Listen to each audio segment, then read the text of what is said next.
दोस्तों, आज हम फिर बात करेंगे एक्ने पिंपल्स मुहासों के बारे में। ये पार्ट 2 है। पार्ट 1 के लिए लिंक मैं डिस्क्रिप्शन बॉक्स में दे देती हूँ, प्लीज आप देख लीजिए। ये वीडियो में हम बात करेंगे कुछ लोकल एप्लीकेशंस की, जिससे मुहासे या पिंपल्स कम हो जाएंगे और उससे होने वाले जो प्रॉब्लम है या सिम्टम साइंस आपको लगते हैं वो हम कम करने की कोशिश करेंगे। मैं doctor Sonal Kolte, clinical nutrition dietitian and weight loss expert. अगर आपको मेरे वीडियो अच्छे लगते हैं तो प्लीज सब्सक्राइब कीजिए। अगर ऑलरेडी सब्सक्राइब है तो शेयर कीजिए फेसबुक या ट्विटर पर। It's a personal request. आपको अगर मुझसे डाइट प्लान बनवाने हैं तो उसके लिए आपको वेबसाइट पे विजिट करना होगा, वो भी उसकी भी लिंक मैंने डिस्क्रिप्शन बॉक्स में दे दी है। So local application on acne या पिंपल्स। सबसे पहला जो लोकल एप्लीकेशन है वो है ग्रीन टी। ग्रीन टी अगर आप ठंडा कूल ग्रीन टी अगर आप लेते हो और उससे आप कॉटन बॉल से जहां जहां पिंपल्स आपको हुए हैं अगर उसको आप क्लीन करते हो, या ग्रीन टी की जो बैग्स है वो अगर जहां जहां पिंपल्स आपको हुए हैं वहां पे रखते हो, तो ये एंटी माइक्रोबायल और एंटीऑक्सीडेंट प्रॉपर्टीज इसमें होती है। इससे पिंपल में होने वाली जो बर्निंग सेंसेशन है या जो इन्फेक्शन है वो रिड्यूस हो जाता है और उससे आपको राहत मिलती है। दूसरे नंबर पर है हनी। बहुत जगह काम में आता है। हमारे हर एक दवाइयों में, आयुर्वेदा में हनी को बहुत महत्व दिया गया है और हर दवा में हनी काम में आता है। हनी में anti microbial, anti viral, anti fungal activities होती है। इससे बहुत सारे नेचुरल फेस पैक भी आप बना सकते हैं। हल्दी, चंदन सबको मिक्स करके भी आप इसके फेस पैक्स बना सकते हैं।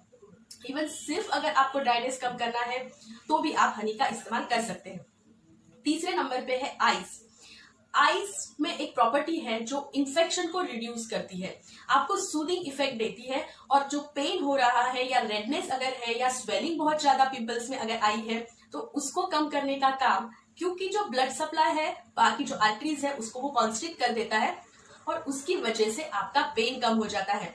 सो आइस छोटे से कॉटन के क्लोथ या कपड़े में आप उसको लपेट लीजिए और अपने स्किन पे अप्लाई कीजिए, उससे आपको बहुत आराम मिलेगा। चौथे नंबर पर है एप्पल सिडार विनेगर। हाँ, एप्पल सिडार विनेगर जो फैट लॉस में काम आता है, मैं हर बार उसके बारे में बोलती हूँ। तो Apple cedar vinegar anti infection की तरह काम करता है और ये एक्सफोलिएट करता है स्किन को और ड्राई करता है। जो इन्फेक्शन है उसको कम करने की कोशिश करता है और चेहरे में जो एक्स्ट्रा ऑयल है उसको ड्राई करता है। सो एप्पल सिडार विनेगर का 1 स्पून और 4 स्पून वाटर, ऐसे उसका प्रोपोर्शन है। 1 स्पून एप्पल सिडार और 4 स्पून वाटर मिक्स करके कॉटन से आप जहां जहां आपको पिंपल्स है वहां पे उसको क्लीन कीजिए तो आपको राहत मिलेगी। दूसरे नंबर पे आता है lemon juice. Lemon healing property रहती है, विटामिन सी बहुत ज्यादा लेमन में रहता है। हीलिंग प्रॉपर्टी रहती है। जो स्पॉट आते हैं, एंटी स्कार करके ये काम में आता है ना, वो स्पॉट्स को लाइट करने का काम, lightning whitening of the skin का काम लेमन जूस करता है। तो लेमन थोड़ा सा बर्निंग इफेक्ट आपको दे सकता है, इसलिए लेमन और एप्पल सिडार विनेगर को साथ में मत यूज कीजिए, और हो सके तो आपको लेमन जूस को भी डाइल्यूट करना है तो आप कर सकते हैं। 6 नंबर पे आता है टर्मरिक यानी हल्दी। हल्दी के उपयोग सबको पता है, सबको उसका महत्व पता है। हल्दी में एंटी इन्फेक्टिव फैक्टर्स बहुत ज्यादा है। माइक्रो ऑर्गेनिज्म या इन्फेक्शन से बहुत अच्छे से फाइट करने में काम में आती है हल्दी। इसके पैक्स भी आप बना सकते हैं। फेस पैक अगर आपको बनाना है, आधा चम्मच हल्दी लीजिए, आधा चम्मच चंदन लीजिए, 1 चम्मच हनी लीजिए। जिसकी स्किन ड्राई है उसमें 1 चम्मच कर्ड डालिए। ये सबको मिला के उसका एक पेस्ट बना के आप चेहरे पे लगा सकते हैं। इससे स्किन ग्लो भी करेगी और पिंपल्स से भी आपको राहत मिलेगी। पिंपल कम हो सकते हैं क्योंकि हार्मोन जब तक आपके ठीक नहीं होंगे तब तक आप पिंपल्स आना चालू रहेगा। Omega 3 fatty acid. Omega 3 fatty acid का रोल एंटी इंफ्लेमेटरी के तौर पे ये बहुत उभरता हुआ अभी पिछले कुछ सालों से हमें पता चला है। सो अखरोट का भी पाउडर बना के आप चेहरे पे लगा सकते हैं। अखरोट को खाइए भी तो एंटी इंफ्लेमेटरी प्रॉपर्टी आएगी, तो अंदर से इन्फेक्शन कम होगा तो अल्टीमेटली पिंपल्स कम आएंगे।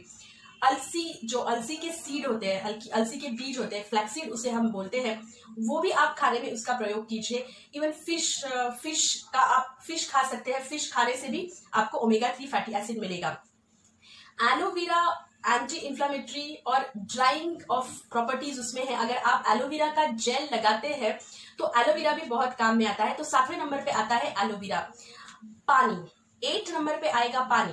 पानी अगर आप सिर्फ पानी से अपना चेहरा धो रहे हो, कंटिन्यूएशन में पानी से आप चेहरा धो रहे हो और उसको प्रॉपरली आप साफ कर रहे हो, थोड़ा सा टॉवेल जो रहता है, खुरदुरा टॉवेल रहता है, जिससे आपका रफ सरफेस जिससे आप अगर पोंछते हो चेहरे को तो चेहरा क्लीन हो जाता है और वो पोर्स भी क्लीन हो जाते हैं। तो पानी भी बहुत अच्छा इफेक्टिव एक सोर्स हो सकता है लोकल एप्लीकेशंस के लिए।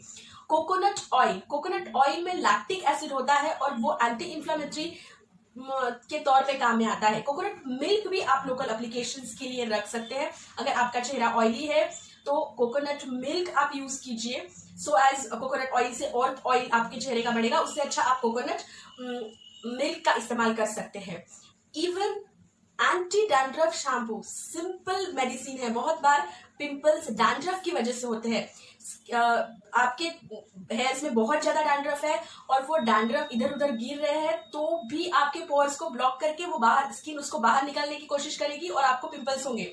तो anti dandruff shampoo, using of anti dandruff shampoo, the 10th application is using of anti dandruff shampoo.